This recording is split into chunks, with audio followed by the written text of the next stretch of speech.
Hi, I'm Richard the Orlando Guy, and it's time for another Orlando update. Universal Orlando's Mardi Gras 2023 celebration has kicked off at Universal Studios Florida, complete with mouth-watering cuisine, a dazzling parade, live music, and tons of beads.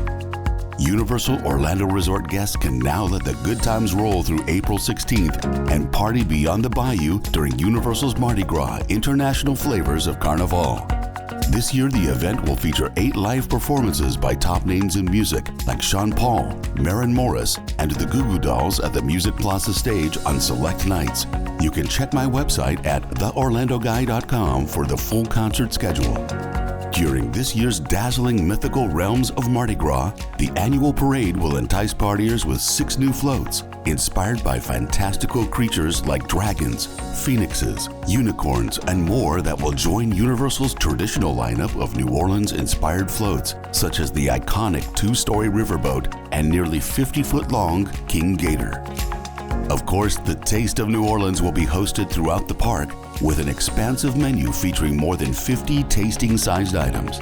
Access to Universal's Mardi Gras International Flavors of Carnaval is included with admission to Universal Studios Florida. It's become a Central Florida spring tradition. Over at Walt Disney World, though, the party has ended.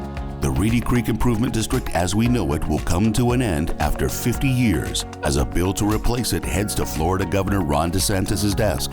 House Bill 9B was approved by the Senate, which replaces the district's 5-member board with appointees by Governor DeSantis and will also change some of Reedy Creek's powers. Jeff Vahle, president of Walt Disney World Resort, said in a prepared statement, "We are focused on the future and are ready to work within this new framework, and we will continue to innovate, inspire, and bring joy to the millions of guests who come to Florida to visit Walt Disney World each year." The bill will go into effect upon becoming a law with the governor's signature expected soon. In other Orlando attraction news, the Wheel at Icon Park, located on International Drive in the heart of the tourist district, has reopened nearly 6 weeks after being shut down when it lost power with riders aboard on New Year's Eve. The park said technicians were inspecting thousands of components on the almost 400-foot-tall observation wheel to determine what caused its power failure and is working with Duke Energy to upgrade the ride to prevent another power loss.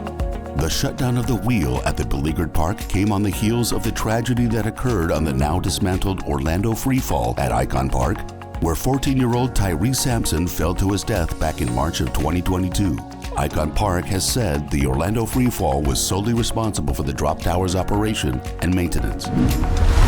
Finally, we may be getting even more flights in and out of Orlando International Airport pending the merger of JetBlue and Spirit. JetBlue, which recently moved its gates to the brand new Terminal C, would pass Southwest and become the largest airline operating at MCO. JetBlue's Chief Executive Officer Robin Hayes said that combining the two airlines will give travelers a more credible alternative to American, Delta, Southwest, and United. The combination of JetBlue and Spirit flights would number around 145, or roughly a quarter of the flights at Orlando International, compared with the combined 144 departures by Delta, American, and United. Personally, I'm sticking with Delta as I enjoy the Sky Club access and flight amenities.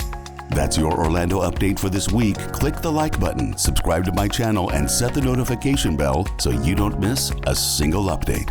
I'm Richard the Orlando Guy. See you next time.